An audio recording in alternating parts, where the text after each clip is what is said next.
हे राम।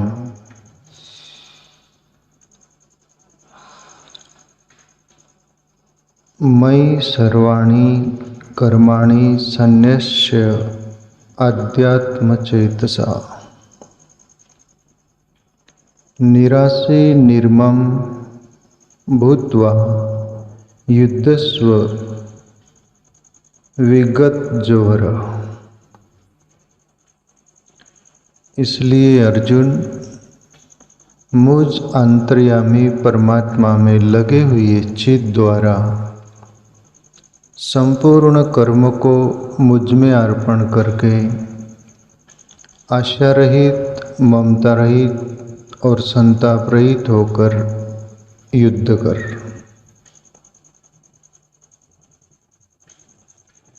भगवान श्री कृष्ण बोल रहे अर्जुन से। अर्जुन के लिए ही नहीं, ये हम सबके लिए है प्यारे मित्रों। समझने जैसी बात हम समझे। मुझ अंतर्यामी परमात्मा में लगे हुए चित्त द्वारा संपूर्ण कर्मों को मुझ में अर्पण करके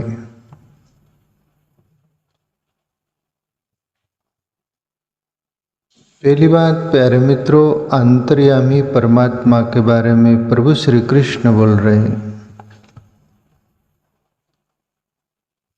वो खुद भी परमात्मा स्वरूप परमात्मा ही है, इसलिए अपना भी वो बोल रहे कि मुझ अंतर्यामी परमात्मा में लगे हुए चित्त द्वारा।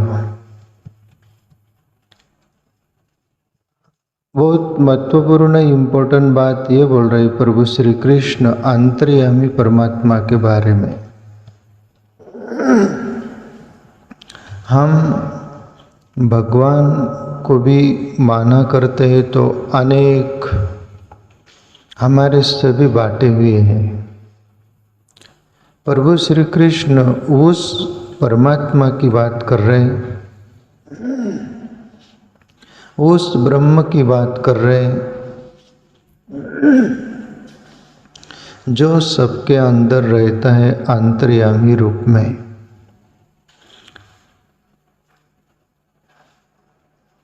दूसरी बात बोल रहे कि चित्त उस अंतर्यामी परमात्मा में स्थिर करके, हम भी चित्त स्थिर करते प्यारे मित्रों, पर हमारा चित्त अनंत जगह फैला हुआ होता है, अनंत जगह लगा हुआ होता है, उसकी गिनती नहीं कर सकते। हमारी चित्त की दशा और दिशा एक भौतिक जगत का जो ये चकाचौंध है, सब वहाँ पर हमारा चित्त लगा हुआ रहता है। उसको ही हम जीवन का पूर्णतया सत्य मानकर काफी उस अंदाज में जीते हैं। पर वो अंतर्यामी परमात्मा की ओर हमारा चित्त हम लगाते नहीं। सभी नहीं लगाते ऐसा नहीं है, कुछ तो है जिनको पता चला है, बनक पड़ी है, और तो अपना चित्त परमात्मा में स्थिर करने का प्रयास करते हैं। कुछ कहीं को का चित्त स्थिर परमात्मा में हो गया और वो मुक्त भी हो गए, पर कोई प्रयास कर रहे, बाकी है ऐसा नहीं कि चित्त परमात्मा में लगाने वाले लोग इस दुनिया में नहीं है। प्यारे मित्रों, हम बाहर बहिर्मुखता की ओर जीवन बढ़ाकर बाहर जो हमारा चित्त फैलाते हैं, अनेक वस्तु व्यक्तियों में लगाते हैं, वह हमारा चित्त विचलित होता है। वहाँ हमारा मन, हमारा चित्त स्थिर नहीं रहता, वहाँ विचलितता आती है, वहाँ स्थिरता नहीं आती, और वहाँ हमारा चित्त अशांति से भरा हुआ रहता है, बेचैन रहता है, परेशान रहता है, विचलित जिसको बोलते वो रहता है। पर परमात्मा में चित्त लगा दी, वो भी अंतर्यामी, उस अंतर्यामी परमात्मा को हम कैसा खोजे, कैसा देखे, कैसा उधर चित्त कैसा लगाएं, बस कुछ भी नहीं करना, आंखें बंद करना है, शून्य होकर देखना है कि अंतर्यामी परमात्मा हमारे अंदर रहता है, तो वो कैसा होगा। कम से कम इतना भाव लेकर तो हमारा चित्त को उधर स्थिर करने का प्रयास करिए।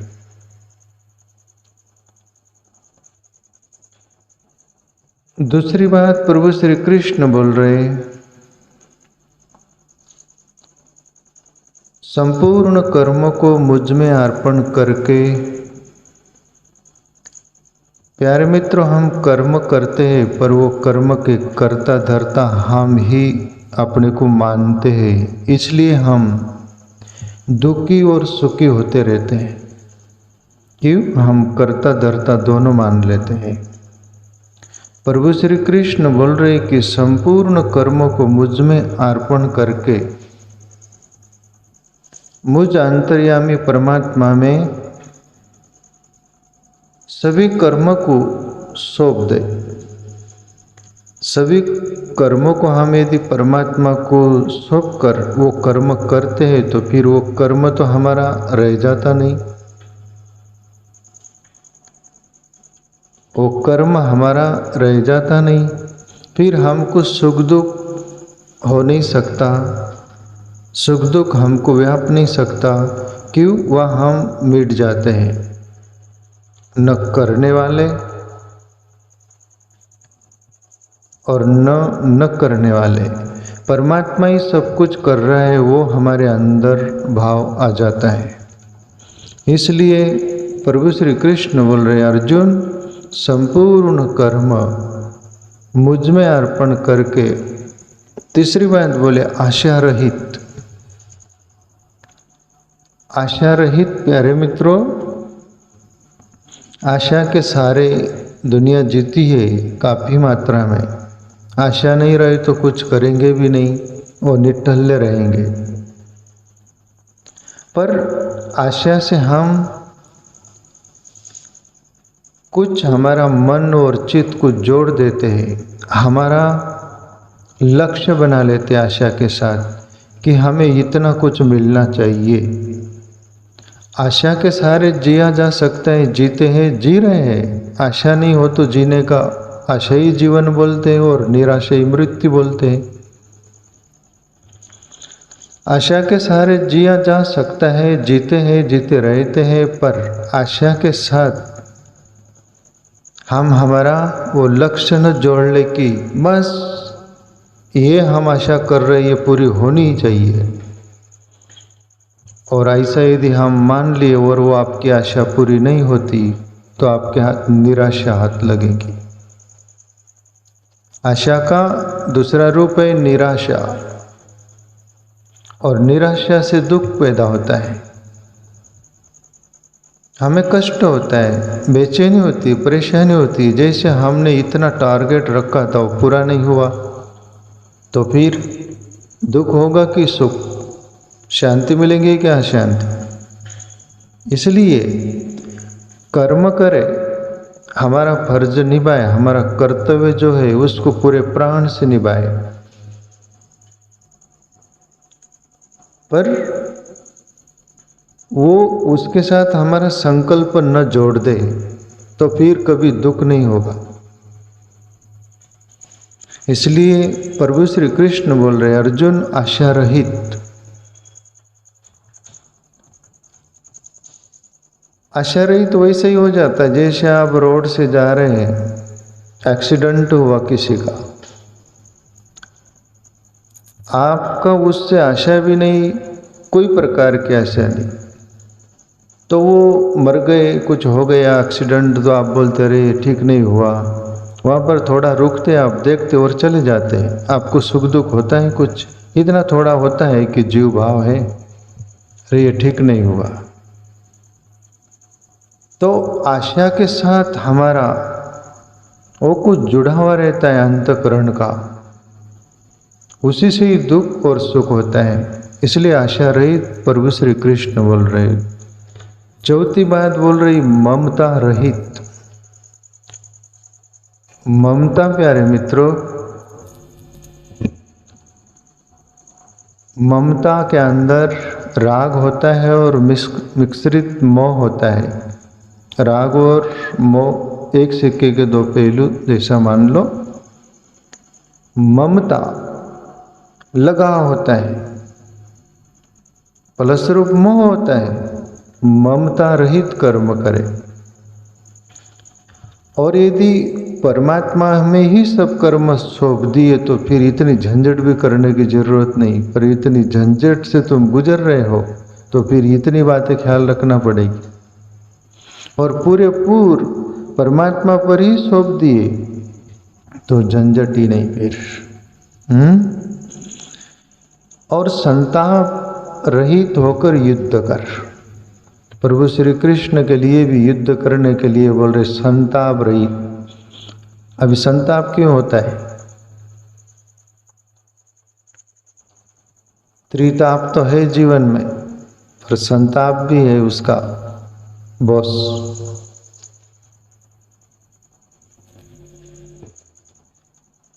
संताप हमें होता है सामने वाले से हम जो आशा नहीं रख के वैसा कुछ हो जाता है, तब संताप आता है कि नहीं?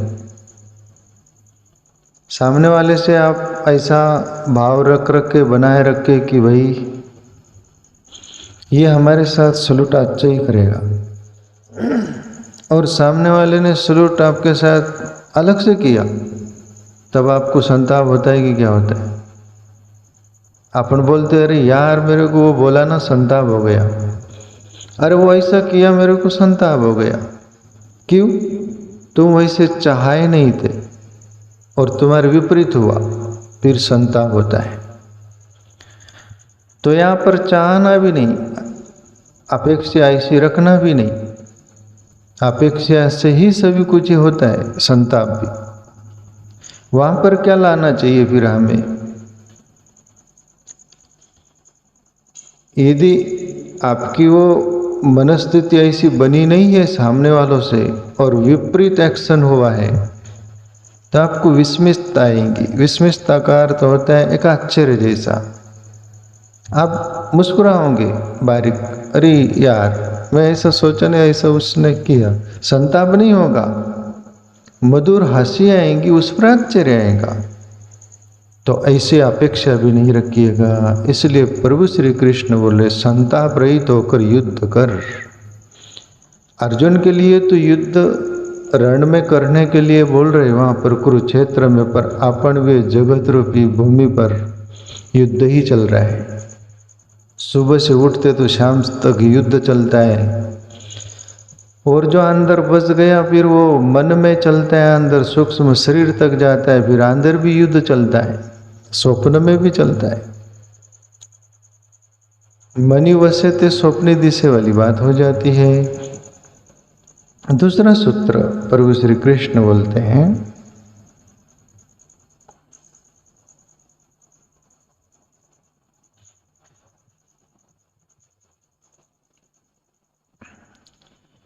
ये में मतमिदं नित्यम अनुतिष्ठन्ति मानवा श्रद्धावंत अंशुयंत मुच्यंत ते अपि कर्म भी। और हे अर्जुन, जो कोई मनुष्य दोष दृष्टि से रहित और श्रद्धायुक्त होकर मेरे इस मत का सदा अनुसरण करते हैं, वे भी संपूर्ण कर्मों से छूट जाते हैं। प्रभु श्री कृष्ण यहाँ पर बहुत महत्वपूर्ण दो बातें बोली जो हमारे जीवन में समझने जैसा है। जो कोई मनुष्य दोष दृष्टि से रहित होकर, और दूसरी बात बोली श्रद्धायुक्त होकर। जीवन में दोष दृष्टि, प्यारे मित्रों, हमारे जीवन के लिए विकृतिपूर्ण हो जाती है। जीवन विकृति से भर जाता है। दोष दृष्टि हम क्यों देखते हैं और क्यों दिखती है, उसका कारण क्या हो? दोष दृष्टि इन आंखों में नहीं है, आंखों से कनेक्ट सीधा अंतःकरण से, हृदय से है, हमारे अंदर से है। आपके अंदर यदि जो दुर्गुण बोल दो उसको, ऐसे कुछ आसुरी प्रवृत्ति है, आपके संस्कार है, अच्छे नहीं है, तो फिर उस अंदाज के यदि होंगे गलत सब कुछ, तो आपकी दृष्टि दोष दृष्टि हो जाएंगी। भला भी होगा तो आप उसमें से दोष दृष्टि से ही देखोगे, और वो अंतःकरण में उसी अंदाज में सब उसका होगा। हमारा अंतःकरण की खामी होगी वो, न कि आंखों की। दोष दृष्टि होती है हमारी अंतःकरण से, अंदर बुरापन होगा, सब बुराई होगी सब कुछ, तो आपको बाहर भी सब बुरा ही दिखेगा। राजा जनक के महल में घटना घटी, प्रभु श्री कृष्ण की भी मैं बातें बोलते रहता हूँ। राजा जनक के महल में एक सभा भरी है। राजा जनक कुछ प्रश्न पूछे हैं और विद्वान लोग अनेक जगह से वहाँ पर आकर सभा में सम्मिलित हुए हैं, और अष्टावक्र के पिता भी वहाँ पर आए हैं। अष्टावक्र उनके घर होंगे, और विद्वान सभी हार गए। अष्टावक्र के पिताजी भी हार गए, जैसे प्रश्न का उत्तर नहीं दे पाए, और राजा जनक उदास हो गए इन सभी विद्वानों से सभा में। अष्टावक्र को पता चला, वो आते हैं और उनकी मौजूदगी, वो आ रहे सभा में, और ये विद्वान लोग जो बैठे थे सभी देखकर अष्टावक्र पर हंसते। तब तो अष्टावक्र ने बोला भी था जनक राजा से कि जनक, मैं तो सोचा था कि यहाँ पर विद्वानों की सभा भरी है, पर ये तो विद्वान नहीं दिख रहे, सब चांबारों की सभा भरी है, ये सब चांबार बैठे हैं। बोले सभी को शॉर्ट बचा, ये सब चांबार बैठे हैं जनक, सब चांबारों को इकट्ठा कर रखे आपने।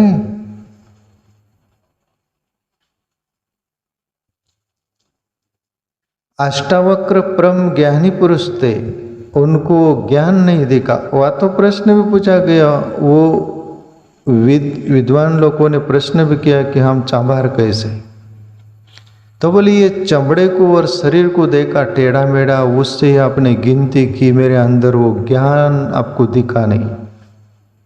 तो खूबी खामी आप में है, अंदर आपके अंदर वो पेनी नज़र से अंदर वो ज्ञान को देखने की दृष्टि होती तो आप मेरे पर हंसते नहीं। इसलिए मैं चंबार बोला आपको, चमड़े की परख है आपको। और राजा जनक को अष्टावक्र का ज्ञान दिखा था, और वो ज्ञान लेकर जनक भी मुक्त हो गए थे। जनक की दृष्टि कीमती है, क्यों? जनक अंदर से क्लीन पात्र था, साफ सुथरा पात्र था, इसलिए अष्टावक्र सद्गुरु मिले और राजा जनक मुक्त हो गए हैं। वो सभा में विद्वान बैठे थे, वो मुक्त नहीं, वो सब चांबारी बने होंगे दूसरे जन्म में। उनकी खोज चमड़े तक थी, देह तक थी, वो अंदर का आत्मज्ञान तक नहीं थी, इसलिए उनको बुरा ही दिखा। जनक को कीमती दिखा, क्यों? हमारा अंतकरण का ही बाहर आता है सब, अंतरिक्ष स्वभाव वाहे बाहरी, जैसे ये मराठी में बोलते हैं, अंदर जो होगा वही बाहर आएगा। तो कहने का तात्पर्य प्यारे मित्रों, हमारे अंदर दोष दृष्टि हमारे संस्कार से आती, हमारे अंतकरण से आती, हमारे अंदर खराबी से आती है। प्रभु श्री कृष्ण इसलिए बोल रहे कि दोष दृष्टि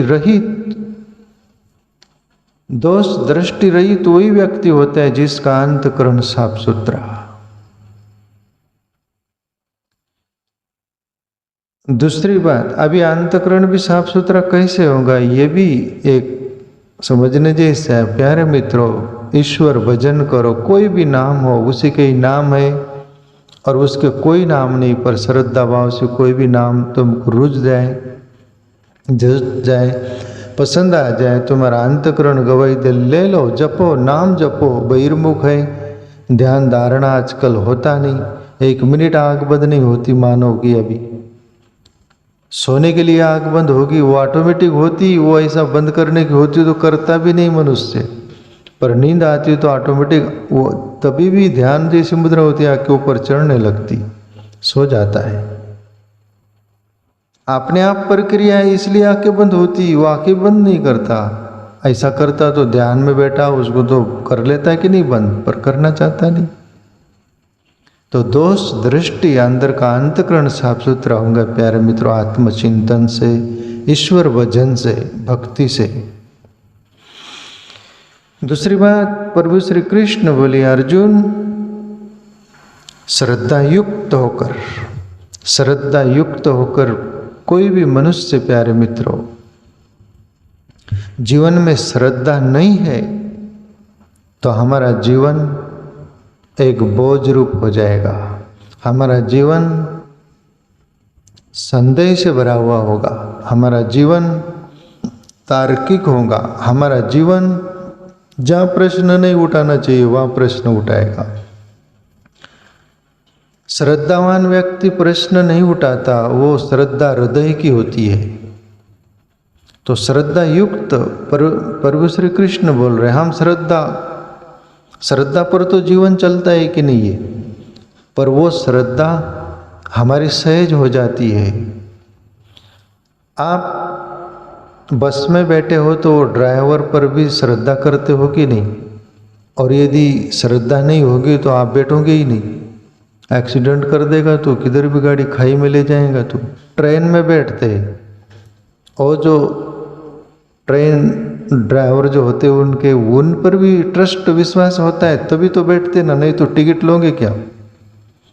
प्लेन में, विमान में ऊपर से तो गए बद्री तो काया सुधरी नहीं तो उधर ही गुजरी वाली बात है, पर विमान वो पायलट पर ट्रस्ट विश्वास श्रद्धा होता है तब तो बैठते हैं ना कि भाई ये सही मुकाम तक पहुंचा देगा। तो जीवन में हर बात के लिए हमें श्रद्धा चाहिए होती है। आप कहीं भी गए, अजनबी जगह, वहाँ पर अपरिचित लोग हैं, उनके बीच आप खड़े हो तो भी आपको विश्वास, श्रद्धा, ट्रस्ट होता है कि नहीं कि ये लोग मुझे मारेंगे नहीं। और यदि श्रद्धा नहीं होगी, ऐसा विश्वास नहीं होगा, वो नहीं होगा तो आप भागे वके रहोगे कि नहीं, मार डालते कि क्या करते। पर आपको श्रद्धा है, विश्वास है करके आप निश्चिंत रहते हो कि नहीं। हर जगह कहीं भी आप जाते हो वहां पर श्रद्धा से भरे हुए रहते तब जीवन चलता है। आज श्रद्धा से जीवन भरे होंगे तो आप हर जगह प्रश्न उठाओगे। कहीं भी जा रहे हैं, मेरे साथ कुछ नहीं होगा, ठीक ही होगा, ऐसे श्रद्धा से भरा जीवन रहता है तभी जीवन चलता है कि नहीं। तो जीवन प्रभु श्री कृष्ण बोल रहे, श्रद्धा युक्त होकर, अर्जुन श्रद्धा युक्त होकर मेरे इस मत का सदा अनुसरण करते हैं, वे भी संपूर्ण कर्मों से छूट जाते हैं। प्यारे मित्रों, श्रद्धा वहाँ करो जहाँ से हमारी श्रद्धा पनपती है, ऊर्ध्वगामी होती है, परमात्मा तक पहुँचा देती है। श्रद्धा हमें अभाव से भर देती है, आनंद से भर देती है, शांति से भर देती है, जीवन निर्मल बना देती है, स्वच्छ चादर बना देती।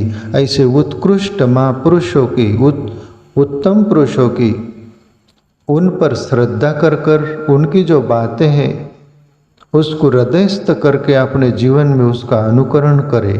प्रभु श्री कृष्ण वही बोल रहे हैं, श्रद्धा युक्त होकर मेरे इस मत का सदा अनुसरण करते हैं, वे भी संपूर्ण कर्म से छूट जाते हैं। उनके लिए कर्म बाध्य नहीं होंगे, कर्म भी साधन हो जाएंगे। क्यों? पहली बात तो प्रभु श्री कृष्ण बोल रहे कि सब कर्म मुझे समर्पित करके जियो।